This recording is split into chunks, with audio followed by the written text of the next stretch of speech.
Terrence is asking what happened to AppNexus. So AppNexus is a marketplace in the ad space, and I don't remember actually what happened to it.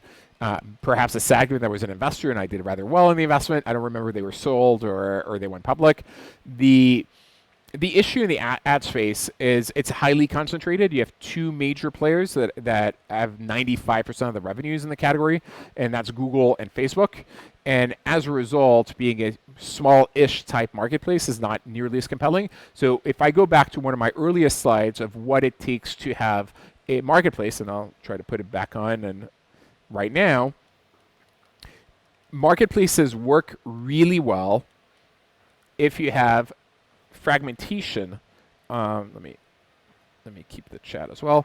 Marketplaces work really well if you have fragmentation of the supply side and the demand side. You don't want either side to control more than, well, I don't want to do too many generalizations, but if 5 players control 95% of either side, you're not a marketplace.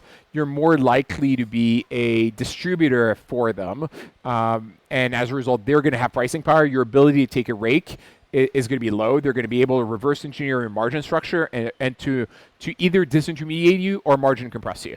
So the marketplaces you want to build are markets where there's enough fragmentation of supply and demand. Now, by the way, if the top 5 players are 40%, or 10, that's totally fine, as long as you have a long and mid tail that is large enough to build a marketplace where it works. And one more thing to think about: if one player is really large, and you sign them, and they represent 80% or 90% or 100% of your revenues the first 2 years, that doesn't bother me. That's a way to accelerate your sales.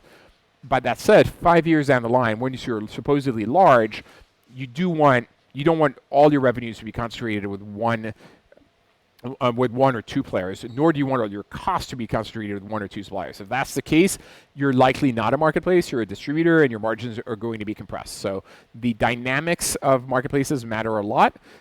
In the case of AppNexus, because you have 2 large players that dominate the category, they weren't able to create enough, I suppose, value and liquidity to make it compelling.